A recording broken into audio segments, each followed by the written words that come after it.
Fala sétimo ano, tudo bem com vocês? Essa semana o Centro de Mídias falou sobre as revoluções industriais, né? Então falou bastante sobre máquinas simples, a combustão, os combustíveis, máquinas térmicas, né? Os impactos ambientais aí causados pelos combustíveis e falou aí das revoluções industriais, que geralmente na escola a gente fala sobre as duas primeiras revoluções industriais, né? Que são bem antigas já. E aí a gente quase não fala sobre essas mais atuais, por quê? Porque a gente está vivendo essa última, né? A quarta revolução industrial. A gente está vivendo ela.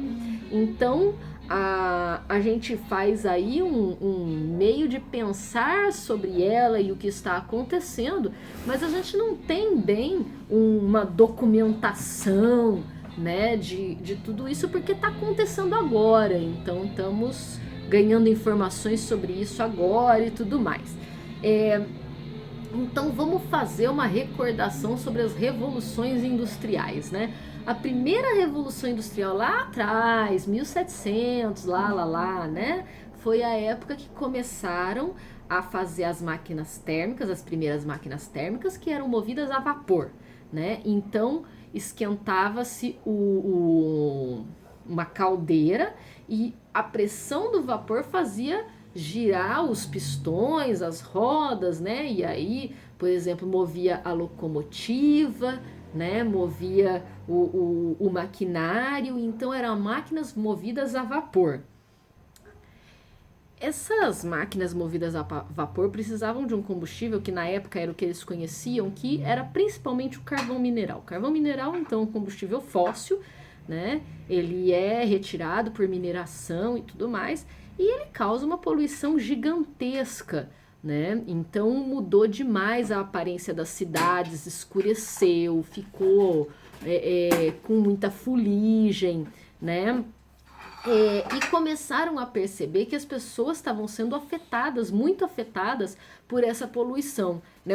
Uma das coisas que começou a acontecer era as pessoas morrerem de parada cardíaca aparentemente do nada. Ninguém entendia o que estava acontecendo e foram ver que era tanta partícula solta na atmosfera que as pessoas respiravam aquilo durante um tempo e aquilo ia afetando o organismo delas, principalmente o coração, até que elas tinham, né, muitas vezes uma parada cardíaca. Então era extremamente insalubre o negócio, né? E aí eles começaram então a pensar que precisava ter outras formas, porque estava todo mundo ali exposto àquilo. Né? Quando a gente faz uma queima de qualquer coisa, a gente tem certeza que vai liberar vapor da água e gás carbônico, só que a maioria dos combustíveis vão liberar algo mais. Né? E no caso do carvão, liberava muitas partículas tóxicas, entre elas a fuligem e tal. Na segunda revolução industrial, eles começam a utilizar muito os derivados de petróleo. Nesse meio tempo aí, né, até 1800 e tralalá, eles descobrem o petróleo e descobrem que eles podem tirar do petróleo um monte de tipos de combustíveis diferentes. Os combustíveis mais conhecidos tirados do petróleo, né, gasolina, querosene, diesel, a parafina, né, que usa para fazer vela. Então, eles foram descobrindo esses outros combustíveis, né, quando descobriu-se o petróleo, e perceberam que isso seria muito eficiente e muito lucrativo também, né, porque era também parte do que eles queriam que fosse lucrativo.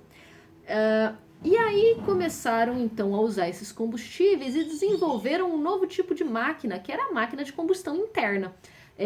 Por que interna? Porque na máquina a vapor você esquenta uma caldeira que está do lado de fora e o vapor dela vai fazer mexer os pistões lá dentro e fazer a máquina funcionar. No motor de combustão, então o combustível está fora, né? Está sendo queimado fora.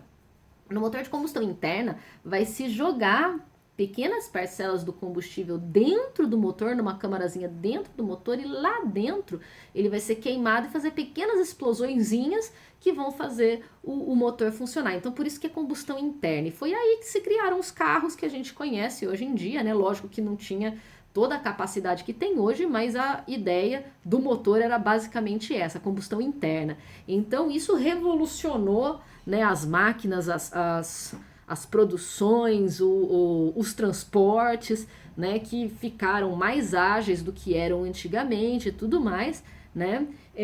Foi uma poluição menor do que tinha antes, porém hoje a gente vê que gerou outros problemas, né? Também continua a questão da poluição, o aquecimento global por causa dos gases liberados que ficam, né, aumentando o efeito estufa, tudo mais. Então, assim, até hoje, a maior parte dos combustíveis utilizados são de combustíveis fósseis derivados de petróleo, né? Existem movimentos ambientais pelo mundo afora querendo conscientizar a população, os empresários e os governos a barrar o uso dos combustíveis, de todos os combustíveis fósseis, né? Não só dos derivados de petróleo, o de petróleo é o principal porque ele é o mais usado, mas de todos os combustíveis fósseis para zerar essa taxa a mais de poluição que está causando as mudanças climáticas que estão dando muitas consequências negativas aí, lugar que não era para ter seca tendo seca, lugares que não era para ter tendo tempestades terríveis e furacões aumentando em quantidade, vários organismos sendo extintos, organismos importantíssimos, inclusive algas que produzem nosso oxigênio, né? Microalgas que produzem a maior parte do oxigênio da atmosfera sendo extintas porque elas são muito sensíveis à mudança climática. Enfim, né? Queimadas que antes não acontecia com tanta frequência e com tanta potência acontecendo agora. Então tudo isso gerou uma grande preocupação. Foi considerado um grande progresso, fez a gente chegar onde a gente está, mas gerou também muitos problemas que precisam agora ser solucionados, encontrando outros meios, de novo, né, que sejam cada vez o mínimo possível de impacto ambiental. Essa foi a segunda revolução, né? A terceira revolução ela vem com o uso maciço da eletricidade, que já tinha sido descoberta há bastante tempo, mas eles tiveram bastante tempo de estudo para conseguir descobrir como gerar muita eletricidade em grande quantidade e armazenar também eletricidade para poder utilizar em larga escala. E a partir do momento que eles conseguiram fazer isso, né, a eletricidade, qual é a primeira coisa que usa bastante eletricidade? Primeiro uma lâmpada, né? E aí acenderam lâmpadas lá em Paris e tal, foi a primeira cidade que teve lâmpadas elétricas, e aí era chamada de a cidade luz, e era chiquérrimo e tudo mais. E aí depois o que se usou, né, além da iluminação, começaram a usar com comunicação, que a primeira forma de comunicação à distância que teve foi o telégrafo. O telégrafo ele usava toquinhos de código Morse, né? Cada sequência de toques significa uma letra diferente e eles iam mandando letrinha por letrinha para mandar uma mensagem. Tipo, eu quero mandar uma mensagem para uma pessoa em outro lugar, eu mando como se fosse uma cartinha, só que por telégrafo. E aí, como era muito difícil, a gente tinha que mandar cartinhas ultra curtas e resumidão, assim, né? O mais simplificado possível. E essa mensagem era enviada por impulsos elétricos. Então foi a primeira coisa. Depois que se desenvolveu o telefone, que aí eu consigo enviar a voz, né, o conteúdo da voz por esses impulsos elétricos. E aí começa a vir a era do rádio, depois a TV, e aí tem uma explosão de invenções que usam a eletricidade, né? Aí que vieram os eletrodomésticos, como a geladeira, o micro-ondas, ou a máquina de lavar roupa, liquidificador, espremedor de fruta, batedeira, tudo elétrico, tudo elétrico, tudo elétrico, virou um boom, né? Uma quantidade absurda de coisas que usam eletricidades, inclusive mais tarde os computadores e tudo mais. Então essa foi a terceira revolução, o uso da eletricidade e todas essas invenções que usam a eletricidade para funcionarem. E a nossa, né, que a gente está vivendo, né, a quarta revolução, seria mais a revolução do armazenamento de informações de forma digital, né, o nosso mundo sendo passado para um mundo digital, as informações eram guardadas, a gente chama de forma analógica, né, que era uma coisa mais física. Então o que se fazia, né? Lá no Centro de Mídias eles perguntaram qual era o mais antigão que a gente conhecia, e eu lembrei do rolo de cera, que eu vi em um filme, né? Tinha lá em 1900 e pinguinho, não sei se era 1910, 1920, alguma coisa assim. O som saía por um tipo de aparelho, as vitrolas, né? Tinha uma caixa e tinha um cone enorme para sair o som, e alguns deles, né, tinha a possibilidade de gravar, né? E o som era gravado, a informação era gravada nesses rolos. Eram rolos, né, parecendo tubinhos assim, tinha um buraco de um lado no outro, eram cilindros ocos, e em volta, né, que tinha essa cera onde era gravada a informação. Esse é assim, tirando, lógico, né, guardar a informação em livro, escrevendo o livro, essa forma de gravar a informação é a mais antiga que eu conheço, né? Aí depois veio disco de vinil, fita VHS, fita cassete, CD, depois o disquete nos computadores, e aí começou, né? Isso tudo é analógico, e aí começou para o digital. O digital é uma forma que você transforma a informação que você quer guardar em códigos binários, que são os códigos de computadores, são sequências de uns e zeros que vão dizer que informação que é aquela, se é um som, se é uma imagem, que é aquilo, que conteúdo que é, o que aquilo está falando, né, para ser transmitido para a gente. E aí isso é digital. Então a hora que a gente começa a falar de pendrive, né, a hora que a gente começa a falar de informação passada pela internet, aí é tudo digital, né? E isso está revolucionando absurdamente porque a gente assiste, ouve quase tudo no digital, passado para o digital. Então as músicas no Spotify, os vídeos, filmes no YouTube ou no Netflix, ou seja lá, né, onde for aí da internet, as informações que a gente recebe pelo Facebook, aquele texto que a gente busca lá na Wikipédia, né, para uma pesquisa e coisa e tal.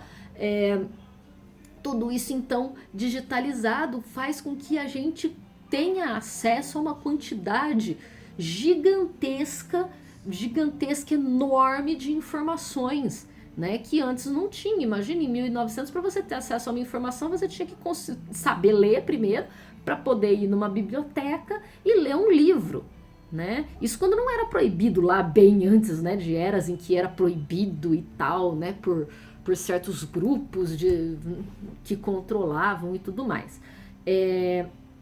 Então hoje a gente tem acesso, o que é maravilhoso, mas ao mesmo tempo perigoso, né? Com grandes poderes vem grandes responsabilidades. Porque a gente precisa conseguir analisar o que é verdade e o que não é. Porque assim como o papel aceitava qualquer coisa, né? O digital também aceita qualquer informação, né? O digital ele não vai saber diferenciar o que é verdade e o que não é. Quem tem que diferenciar somos nós. Aprendendo, pesquisando, lendo mais em diferentes fontes e tudo mais, né? E aí que rola o perigo das fake news. Bom, para a atividade de vocês, então, baseado nisso tudo, tem aqui que eu mandei, né? Eu mandei o print de uma parte do caderninho do aluno com duas pesquisinhas, que vocês podem, na verdade, transformar essas duas em uma só. Que é uma pesquisinha sobre o desenvolvimento tecnológico na quarta revolução industrial e sobre indústria 4.0 e os impactos no cotidiano. E eu, né, espero que vocês saibam que impactos podem ser positivos e negativos. Então, assim, como são pesquisinhas, e aí aqui nesse texto fala como é que vai fazer, e pesquisa é uma coisa que dá um pouquinho mais de trabalho, já que vocês têm acesso ao WhatsApp, eu espero que vocês conversem com colegas de vocês, formem grupinhos no WhatsApp, que pode ser de 3 ou 4 amiguinhos de vocês, da mesma série, né? Juntem-se aí num grupinho de 3 ou 4 pessoas e façam essa pesquisinha, e aí vocês vão mandar para mim no Classroom, né? Escrito no computador de vocês, no aparelho de vocês, né? Celular, sei lá o quê, né? Celular, tablet, computador, mas escrito digitado, né? Vai fazer digitado com as palavras de vocês, porque eu quero saber que vocês não deram copia-cola na pesquisa de vocês. Eu quero saber que teve a palavra de vocês. E aí, uma das pessoas do grupo só vai postar lá no Classroom, e aí então tem que ter os nominhos das pessoas, porque senão eu vou falar assim, ah, o fulano não postou nada, ele vai ficar sem nota? Não, então no começo do trabalho de vocês, escreve lá o tema, né, pesquisa, coloca o tema e coloca os nomes, fulano, ciclano, beltrano, nananã. Não precisa pôr número de chamada, porque a gente nem lembra mais que isso existe, né? Então, coloca os nominhos das 3 ou 4 pessoas que participaram para eu saber para quem que eu vou dar nota, tá bom? E aí, faz a pesquisa, escreve lá, tudo digitado, né? Como nós estamos na 4ª Revolução Industrial, tudo digitado e postadinho lá no Classroom, tá bom? Então, esse é em grupo, beleza? Um pouquinho diferente das outras. Espero que vocês aprendam bastante com isso, pesquisando, né? Que é uma outra forma de aprender, ao invés de ficar só lendo o texto e respondendo pergunta, beleza? Então, por essa semana é isso. Até a próxima!